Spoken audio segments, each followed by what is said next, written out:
world news. We're talking about electric vehicles, green energy, and the stock markets. And it's a Wednesday, and I'm back with our resident engineer, Mike Herzog. How's it going, Mike? Always glad to be here, David. It's the world's flying by pretty quick, but it's good. It's good to take a pause and talk about some EV stuff. No, there's always lots going on. So, and I talked about this a little bit yesterday, but October sales of EVs are down 6.7%. Now, when I say 6.7%, that's from 12% down to like 5.3%. Mm-hmm.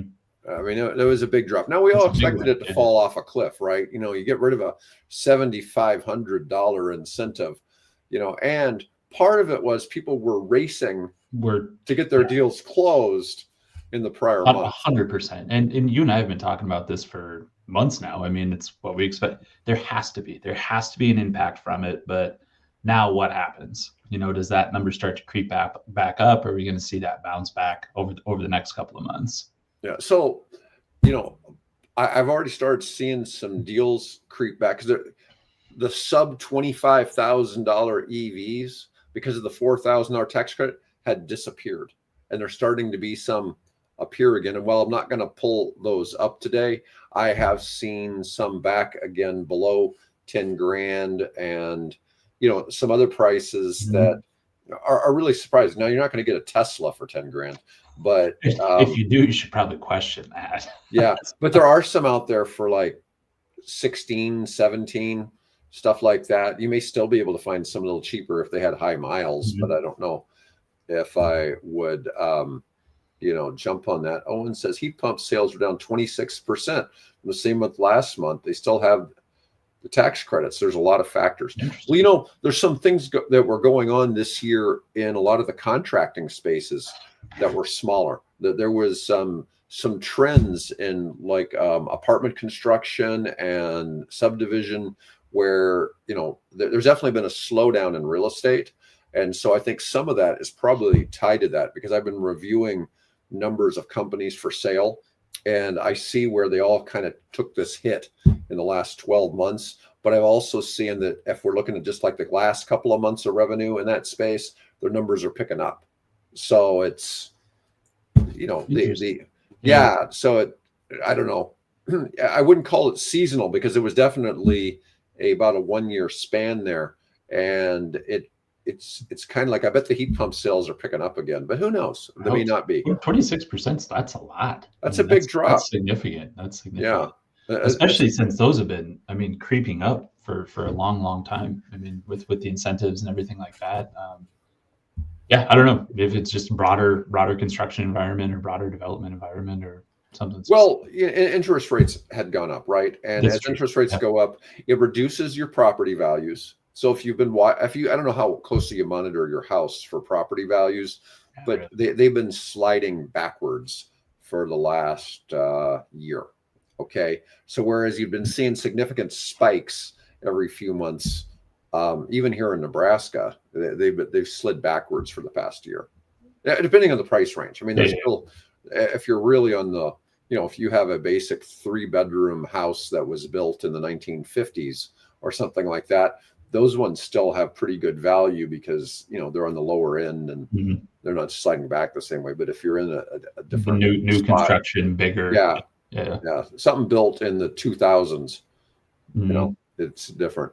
But anyways, I wanted to show something because hybrid sales have still been red hot as they weren't affected by the subsidy. Toyota, Honda, Ford, and Hyundai-Kia are benefiting the most from hybrid sales. But I saw a suggestion of one of the things, if you are in the market for an EV, to make sure to you have a Costco executive membership. And I was going to show some of this because Costco has some like Costco only incentives on top of manufacturer incentives for EVs. Costco. Yeah. Wow. So look at this. It's basically Volvo and GM. But the EX90, has a $2,000. Holy cow! How did you come across that? That's crazy. I found it in some of the news I was looking at. Wow. Yeah, and the EX40 $1,250, the EX30 $1,250, the XC90 plug-in hybrid $2,000 extra incentive. Now, mind you, that's an expensive vehicle. It's an $80,000 car. Okay. But some of these other ones, like the EX30, this was the one that we thought was going to be sub 30,000 in the US. 39 to 48, but get an extra 1250. Now, Volvo may have other incentives that stack with this. Okay. And you're not going to get obviously the federal tax credit anymore, but you could still get a state tax credit if you're in Colorado or something. Yeah, sometimes even local utilities will give a tax, or not a tax credit, but a credit towards new EVs. So I mean, there's stuff out there. Yeah, but some of this, here's another plug-in hybrid with a $2,000 incentive on a Volvo, and then we get to the GM stuff, the Silverado, the Blazer, the Equinox, all 1250, Sierra, Hummer EV, Hummer pickup, 1250, Cadillac Escalade. I'm glad it's available to the Escalade, but that's not going to make a dent. Yeah, 130 to 150. Yeah, that's not even 1%. Yeah. And then the Polestar, 1250. Chevy Bright Drop vans, 3,000. Now that's interesting. The vans, that's interesting to see. Yeah. I thought this was just kind of an interesting find, because it's not something, if you're thinking in this space, you're probably not thinking about how Costco can play into this. Yeah, especially, but it's limited to Volvo or GM. Okay. But still, if you're looking at those vehicles, it's free money, right? You might as well take it. Well, and I'm surprised, or maybe Costco is going to get into the home charger installation business, because they do ACs, they do HVAC. I mean, they have such a broad umbrella of what they put in there that is definitely what I could see them entering into at some point, saying, hey, buy your charger from us. We will come install it and give you an incentive on an EV. Oh, I have something I can share with you off the air. Yeah. So anyways, so I thought that was kind of a good tie-in with, the end of the EV subsidies.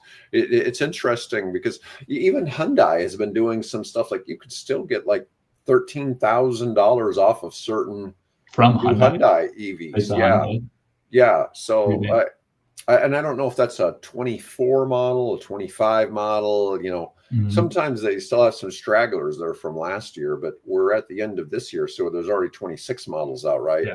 So, it's probably 25 models. Yeah, I will say this, it's anecdotally always, but I see on the road many more hybrids. Plug-in hybrids than I have in the past. Those are really starting to pop up more.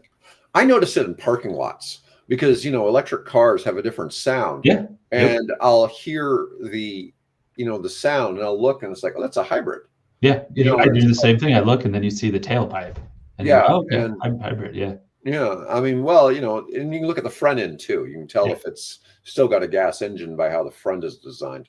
But still, it's interesting to see, because I hear it all the time, and it's like, oh, is that an EV? And it's like, oh, it's a plug-in hybrid, which essentially is an EV with just an emergency gas tank. Yeah.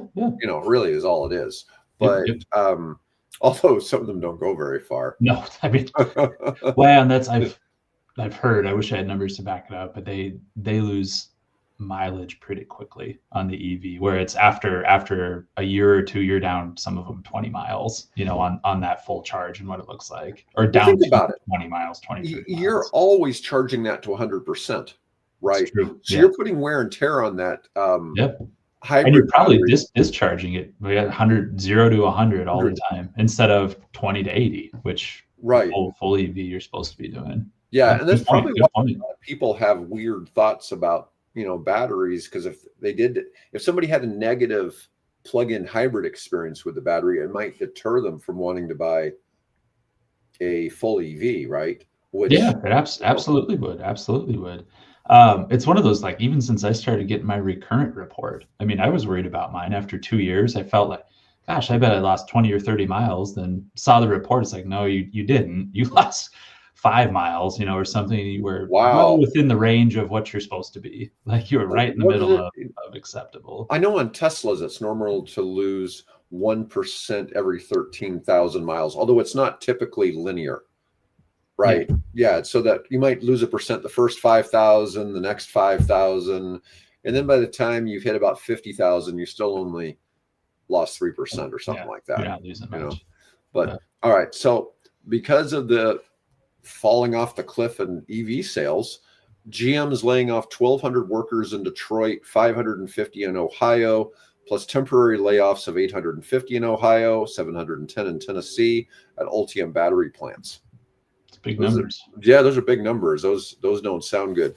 Rivian's cutting 4.5% of its workforce, 600 jobs. It says Freudenberg closing 2 Michigan EV battery facilities, 324 workers. I don't know who Freudenberg is, but I assume that is related to the Rivian thing because it's in the same news, but I'm not sure exactly what it's referring to. Mary Barra, the CEO of GM, says with the evolving regulatory framework and the end of federal consumer incentives, it's now clear that near-term EV adoption will be lower than planned. Tariffs, chip shortages, and other supply chain issues amplify the pain just beyond subsidy elimination. Let's see. Tomorrow is the big day at Tesla for voting on Musk's pay package. It's the $1 trillion. Yeah. Like I keep saying, it's like he only gets the $1 trillion if they achieve a $10 trillion valuation. Yeah. And that would be a little bit more than 6xing where they are now. So yeah, I mean, and it's a provocative number. It's going to get headlines, but it's stock. It seems unrealistic that Tesla achieves that anytime in the next 10 years. Okay. I think so, but I don't know. You just never know. Yeah. You just never know. But you know what? There's incentive to go out and do it now. Go be the first trillionaire if you truly like take this company off to where it's never been before. You get to be a trillionaire. Yeah. Norway's Sovereign Wealth Fund and another organization called CalPERS. I guess that's California Pension. Yeah. I'm not sure. Something in retirement. Something. Publicly are opposed to it, citing excessive dilution and key person risk. Now, CalPERS might be a little influenced by Governor Newsom. Newsom and Musk don't see eye to eye.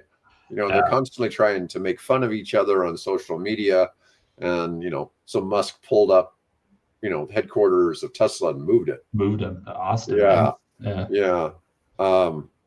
Let's see. The package would require Tesla to reach an 8.5 trillion market cap, which is still 6 times its current for maximum payout. Musk would then own about 25% of the company if that happened. Yeah, a big number. 6x is a lot considering how much value has been created in Tesla to date, which lots of people in the car industry all try to say that Tesla's massively overvalued, but they don't realize the fact that Musk says, hey, we're not a car company, we're a tech company. Mm-hmm. And that is the 100% mindset. It has to be. I mean, that's what China's done for tech companies who happen to build cars. Yeah, and that's the rub, right? It's different. We look at how Chinese cell phone manufacturers jumped into car making like it was no big deal. Yeah. It's like, could you imagine that in the United States? Well, Apple. We thought Apple was going to do it. They just backed out not that long ago, a couple of years ago or something. But I wish I knew who to attribute the quote to. Maybe it's you. I don't know, but it's somebody. It's like the great miss in the USA car market is that Apple didn't make a car, didn't make an EV. Yeah, that one wasn't me. I can't. Okay, somebody said that, and it's like, I can see that with tech. It's I always equate it to that cattle platform, the cattle skateboard, and just put your cell phone on top of it. That's it, and then you have an EV right there, and whoever makes the best product, or the best adaptable product that integrates with everything's going to win. One of my friends sent me an X post from Aptera showing one of their 3-wheeled solar powered vehicles driving around New York City. And, I didn't know those were on the road. Well, these are, prototypes, right? Okay. But they had moved one from California to New York and were driving it around. And it's like, well, that still doesn't make it fully functional, but they seem to be getting some of their money. Maybe they'll start producing at some point. Want to see Aptera. Bill and I keep saying that's the company that Apple should buy.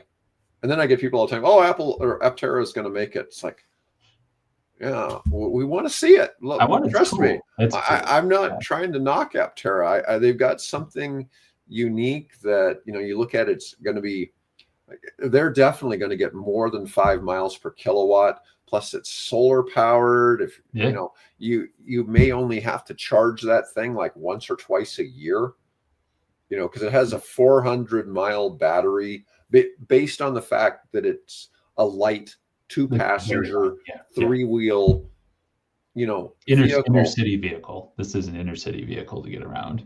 Well, yeah, but you have to have a place you can park it in the sunshine. That's true.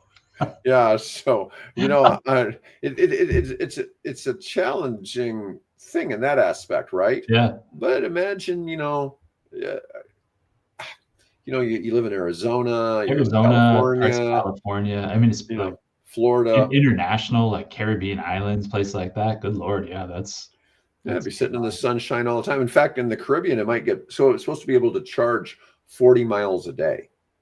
Okay. Just from the solar panels? Just from the solar panels. And if you were in the Caribbean, you might get 50 miles a day. Yeah. But you'd have nowhere to drive, right? If you're in the Caribbean, you're just drive back and forth. Circles on the island, right? Yeah.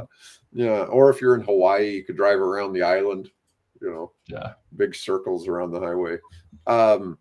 Let's see. Oh, so Tesla rolls out full self-driving version 14.1.5 on the Cybertruck. Apparently, this is a major update. It brings the first major FSD update in a year for Tesla. But this is new version includes enhanced capabilities and features previously unavailable on the Cybertruck. Let me see. Insurance company Lemonade is so impressed with FSD quality, they're considering offering free auto insurance for FSD users. I'm not sure exactly what that entails. And I don't know who Lemonade is, but Yeah, I don't know about that one. I get it. It follows concept. Hey, the machine's smarter than the person driver, but free. Yeah. And if you're not sure what to get your friend for Christmas, Tesla is launching an ability to gift full self-driving subscriptions just in time for the holidays. I only know one person that has one, so. You know what? I'm laughing at it, but like we were just talking about Aptera, that's what you need, to kick those companies off. And I disagree with a lot of Elon Musk, but damn, if he wasn't a consummate, unapologetic showman, that took that company, and that's kind of what you need for an Aptera, somebody who's just, I know I have a good product and I want to sell it. And now seeing that, like, give somebody full self-driving. Cool. Not bad. Go ahead. I think I'm better than Musk at knowing what not to say and what not to do in some cases, but I'm not going to ever try to claim I'm as smart as Elon Musk. Yeah. Okay. And the guy's got brains and he executes. And people talk about stuff all the time, like, oh, he didn't invent this, he didn't invent that. Yeah, he bought Tesla, all that, but it's, but those other guys, if Musk hadn't taken over, they wouldn't have gotten it to where it's at today. You can say whatever you want. Without Elon Musk, we don't have electric vehicles in the world the way they are today. And you just can't take that away. 100%. Like I said, I disagree with a lot, but if you don't have him, EVs aren't where they're at right now. Not even close. Yeah, for Musk to have gotten involved in politics the way he did, what was a huge mistake for the EV industry and for Tesla and whatever. Most of your CEOs of big companies play both parties. Okay, I'm friends with plenty of wealthy people, and most of them play both sides. They make sure that whoever wins remembers that if it's not so much the difference isn't that they're going to do something wrong for you or put money in your pocket. It's when you have a problem with government that you need help with, and you can call and the governor will take your phone call. Yep. And he'll have somebody all have make who has sure the right phone number. Do you have the right phone number? There you go. Yeah, and he'll make sure that you get your permit tomorrow that somebody else is trying to make you wait months for.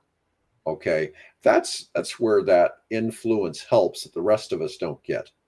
Okay, it's that easy access to government that's supposed to be helping us.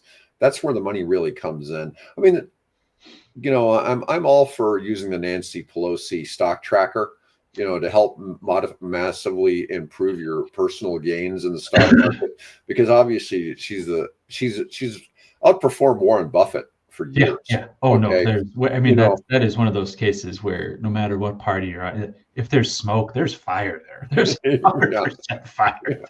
Yeah, but you know, you know, most of the lobbying and all that, it's basically just to get access to government. It's not exactly the way, you know, people think that everybody's benefiting from all the insider info or whatever. There's some truth to that when you see trends.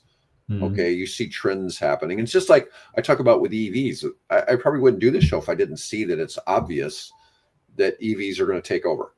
Yep. Okay, it's obvious to us, even though all kinds of people, you know, are going to have to be dragged kicking and screaming into the electric vehicle universe, that, you know, there'll be gas cars forever, and that maybe there will. Maybe there will still be. We've talked about that before too. There's some applications you need diesel, you need gas. It's not going to go away. Yeah. But everyday use, I mean, no, it's gone. I mean, it's the writing's on the wall already.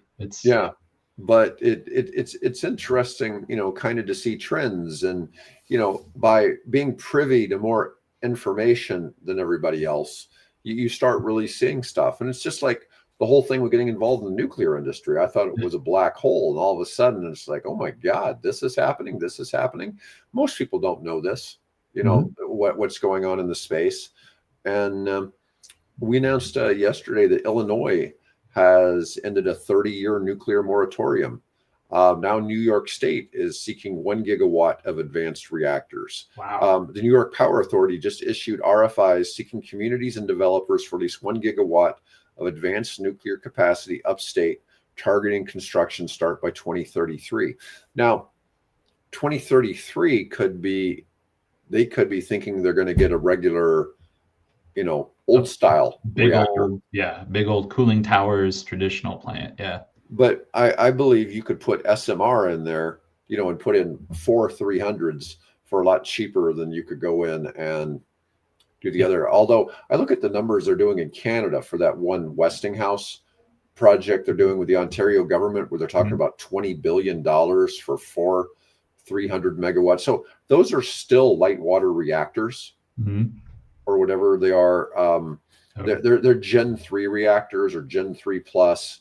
They're still super safe. They're just not the same tech as it's still not Gen 4, because you still have the issue with the water can still have radiation. It's still irradiated. It's still got to go somewhere. You still have, yeah. So I mean, that's one of the key things for it. Now, did I tell you I've been looking at this other type of reactor that's classified as a Gen 4 that uses water, but the idea is it's a mix of the Canadian CANDU reactor with a Gen 4 reactor, so you can still produce tritium. So you have to have the CANDU style reactors with the heavy water or whatever to be able to produce tritium. And you have to have tritium to power fusion. Yeah. So the fusion reactors require it. So my thought was, I think it's called an SCWR reactor. And anyways, there's all kinds of information. It's listed as a safe 4th gen reactor, but it still uses water. But the idea there is that you could use it to replicate the CANDU effect, because the CANDUs are 2nd and 3rd generation, because there's 19 of those around Canada. Anyways, you know, as a way to produce tritium fuel. Yeah, because tritium. That's kind of a cool concept. Yeah, I mean, tritium currently goes for $30,000 to $50,000 a gram.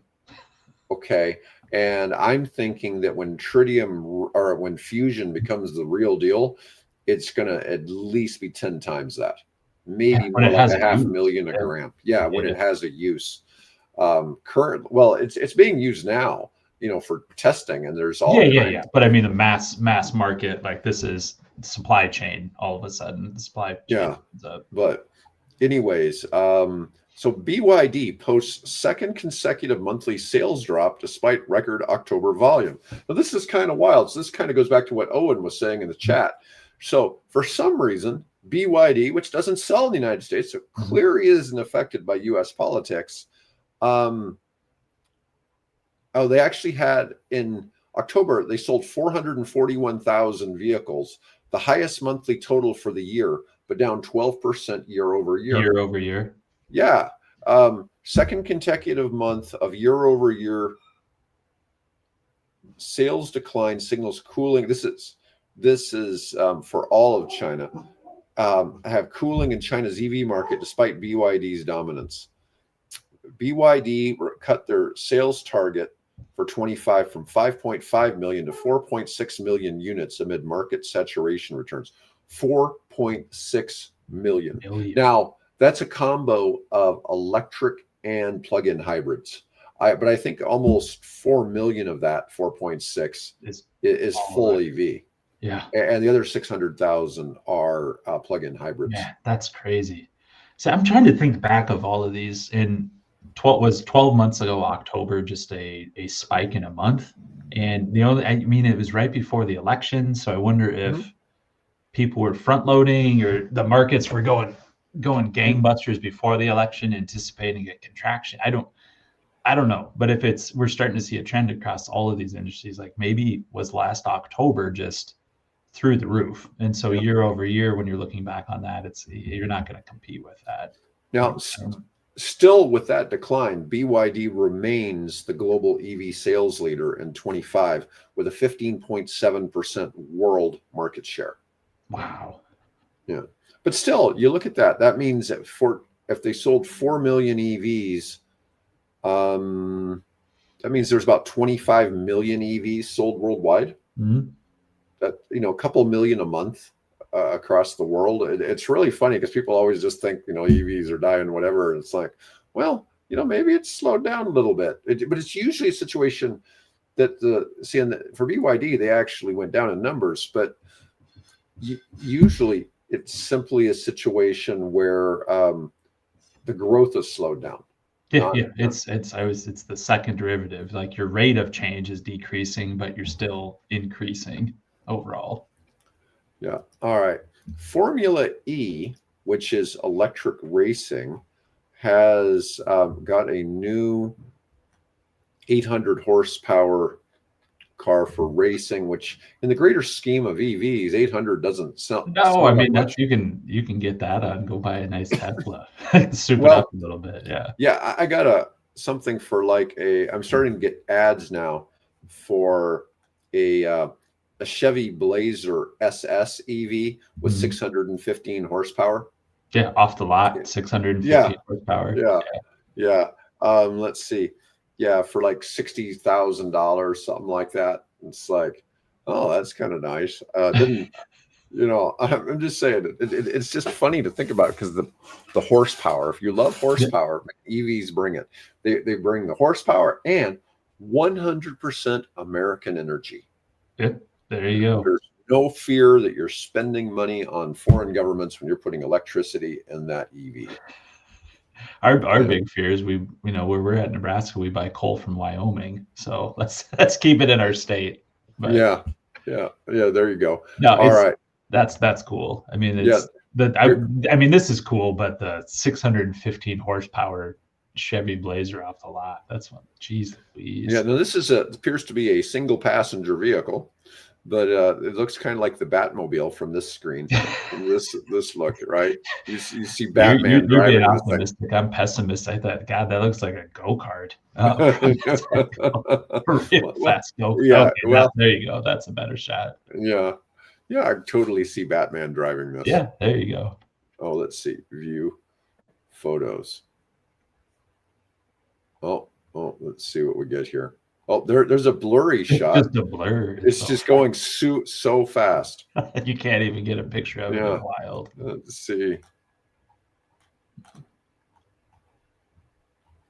Yeah. Anyways, I just thought this was interesting. Bill had this highlighted, so he knows I like the high horsepower stuff.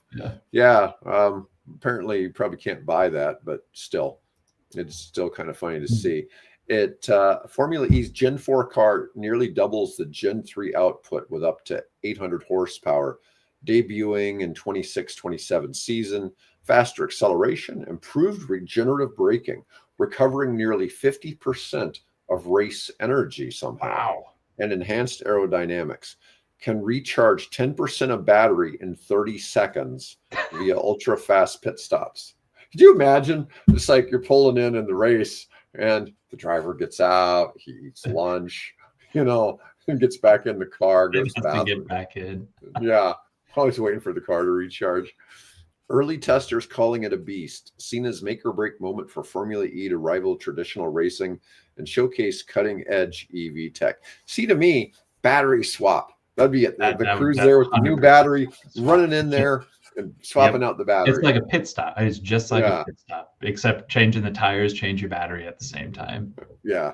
But that 10% in 30 seconds from the guest last week from the wireless charging, I mean, that's his model. You're constantly topping off. So, I mean, you put those at stoplights, you put those wherever, it's just constantly little opportunities to top the tank off. Your Formula E racetracks could just have it underneath the whole racetrack. You could absolutely do that.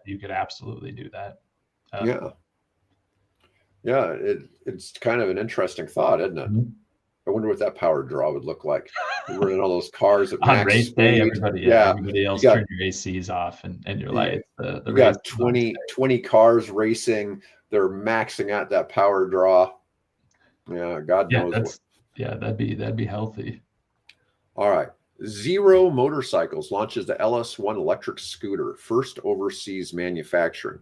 So Santa Cruz, California-based Zero Motorcycles launched the LS1 electric scooter targeting European urban markets like Paris and Milan.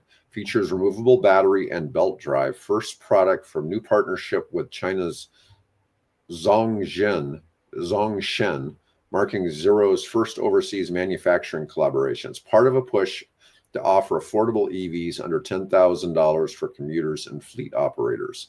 Let's see what this looks like.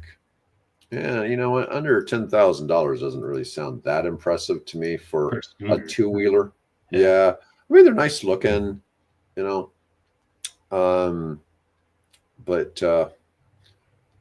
still, I'm sure that's pretty nice. The thing is, people always need cheaper ways to get around. The only thing is that this isn't practical for Nebraska, right? It's practical for a lot of the world. I've got this guy that's got an enclosed three-wheel vehicle that looks promising to me, and he just can't seem to get funded. Mm-hmm. The overhead trolley lines for freight, they're doing that some in Europe.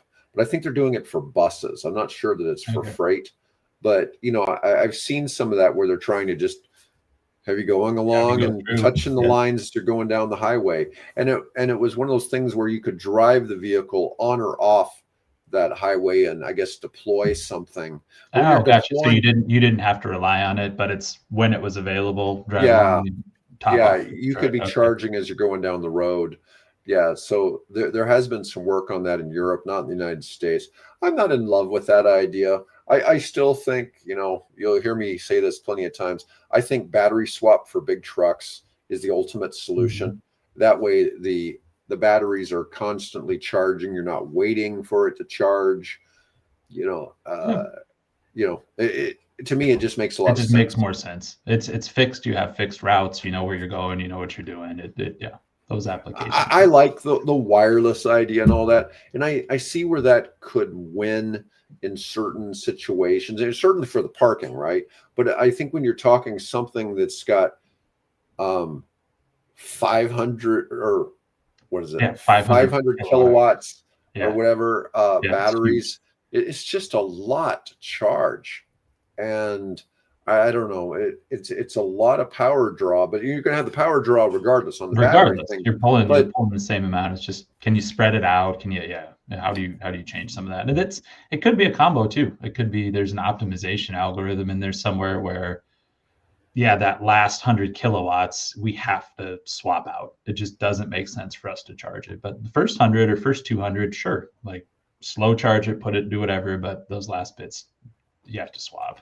Oh, did you see that calculator I emailed you? Yeah, that was really cool. I just opened it up and started to look, but that's I've been really playing cool. around with that. I don't like some of his assumptions, but there's no place to change the assumptions, although it does have access to the code on GitHub. Yep. But that was a crazy levelized cost of energy. Yeah, that was really neat. The depth of it was very cool. Like I started scrolling down, it was like, oh, and it does this. Oh, and it does that. Like that's pretty slick. Yeah, at the very bottom, it actually gives you the LCOE. Yeah. And I was like, I was playing around. It's like, oh, I'm going to increase the solar, I'm going to increase the battery. And generally, sometimes I was getting up to like 12 cents a kilowatt. And I'm like, oh, that's not going to work.